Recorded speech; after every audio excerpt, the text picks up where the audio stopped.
আসসালামু আলাইকুম। ইরান ভালো নেই।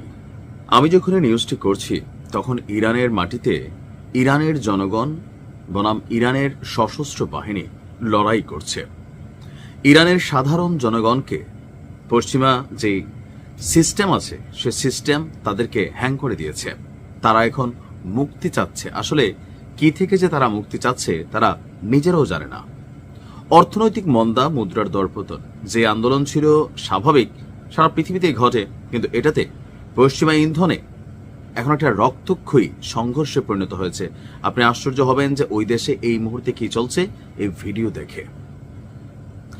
দর্শক, আমি যখন এই নিউজটি করছি, গতকালকে ইরানের সেনাবাহিনী এবং রাজকীয় যে বাহিনী আছে আইআরজিসি, তারা ঘোষণা করেছিল রেড লাইন। রাষ্ট্রীয় কোনো সম্পত্তিতে হাত দেওয়া অথবা ইরানের সার্বভৌমত্বের বিরুদ্ধে অবস্থান নেওয়া, এটা আল্লাহর বিরুদ্ধে যুদ্ধ করা, এই ঘোষণাও কিন্তু ইরান সরকার দিয়েছে। তারা এই শব্দটা কেন ব্যবহার করলো? যে এখানে যারা প্রটেস্টর আছে বা আন্দোলনকারী আছে, তারা বেসিক্যালি ইরানের ইস্যুতে তারা আসলে লড়াইটা করছে না। তারা লড়াইটা করছে তাদের ভেতরে ঢুকে থাকা অথবা মার্কিন যুক্তরাষ্ট্র থেকে পশ্চিমা মতাদর্শের অনুসারী রেজা পাহলভি, সেই ৪৫ বছর আগে যাকে উচ্ছেদ করা হয়েছিল, তো সেই কি বলে যে সাবেক যেই নেতা ছিলেন তারই যে সন্তান, তো সেই রেজা পাহলভির পরিকল্পনায়, ম্যাটিকুলাস ডিজাইনে, পশ্চিমা অর্থনীতি, সমরনীতি এবং আমেরিকার যে দুষ্ট ছেলে আছে তাদের কূটনীতি, সবকিছু মিলিয়ে ইরানের জনগণকে ইরানের বিরুদ্ধে দাঁড় করিয়ে দেওয়া হয়েছে, যা স্পষ্ট সীমা লঙ্ঘন।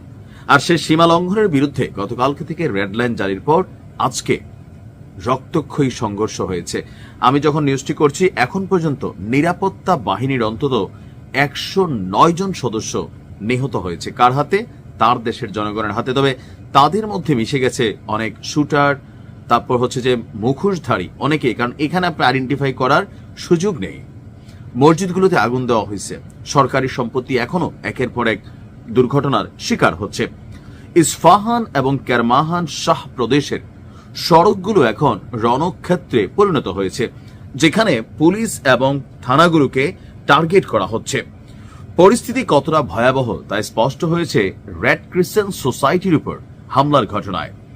গোলেস্তান প্রবেশে ত্রাণ ভবনে হামলা হয়েছে। এমনকি পূর্ব ইরানের মাশহাদ শহরে একটি মসজিদেও অগ্নিকাণ্ডের ঘটনা ঘটেছে। স্বরাষ্ট্র মন্ত্রণালয়ের দাবি পরিস্থিতি নিয়ন্ত্রণে আসছে, তবে দেশটির অ্যাটর্নি জেনারেল এক নতুন করে হুঁশিয়ারি দিয়েছেন যা আতঙ্ক ছড়িয়েছে। তিনি বলছেন যে এই ঘটনার সাথে যারাই জড়িত প্রত্যেকের সর্বোচ্চ শাস্তি হচ্ছে মৃত্যুদণ্ড, তারা যেন থেমে যায়। অপরদিকে ইরানের জনগণ যেন মনোবল না হারায়, সেই জন্য মার্কিন যুক্তরাষ্ট্র বলছে তারা যে কোনো সময় এখানে অভিযান চালাবে। আর অভিযানের লক্ষ্যবস্তুগুলো হবে বেসামরিক স্থাপনাগুলা। ইরানের জনগণের পক্ষে তারা আছে। কানাডাতে ইরানের সমর্থনে রাস্তায় নেমেছে হাজার হাজার কিখুর। আমি জানি না এরা আসলে কি চায়। তারা চায় ইরানের মধ্যে ইসলামিক প্রজাতন্ত্র বা ইসলামিক রিপাবলিকান ইসলামিক যে কান্ট্রি, সেটা পরিবর্তিত হোক নতুন ভাবে। একই দৃশ্য আমরা দেখেছি যুক্তরাজ্যে থাকা ইরান দূতাবাসের সামনে যেই ইরানের রাষ্ট্রীয় পতাকা আছে, সেই পতাকায় নতুন সেই সিংহের যে ছবি, আমার আগের ভিডিও যারা দেখেন নাই দেখে নিবেন। ইরানের পতাকাও এই যে ইলন মাস্কের যে কোম্পানি এক্স, সাবেক টুইটার, সেখানে নতুন নতুন পতাকার ছবি দেওয়া হয়েছে। তো সবকিছু মিলিয়ে একটা কঠিন অবস্থানে পৌঁছেছে। আপনার পার্লামেন্টে আপনার এই মুহূর্তে আমি যতটুকু দেখতে পাচ্ছি যে সবকিছু বিশ্লেষকদের মতে গত ৪৫ বছরের মধ্যে এটি ইরানের বর্তমান শাসন ব্যবস্থার জন্য সবচেয়ে বড় পরীক্ষা। এখন আমার কাছে মনে হয় যে আসলে যে কোনো সময় পরিস্থিতি যে কোনো দিকে যেতে পারে, কারণ রাস্তায় এখনো হাজার হাজার মানুষ লড়াই করছে। অপরদিকে সরকারের সমর্থনেও অনেকে রাজপথে নেমেছে, আপনার অস্ত্র হাতে লড়াই করছে। ইরানের যারা প্রটেস্টর আছেন তাদের কাছে অত্যাধুনিক প্রযুক্তির অস্ত্র আছে, যা দিয়ে তারা পুলিশ এবং সেনাবাহিনীর বিরুদ্ধে লড়াই করছে।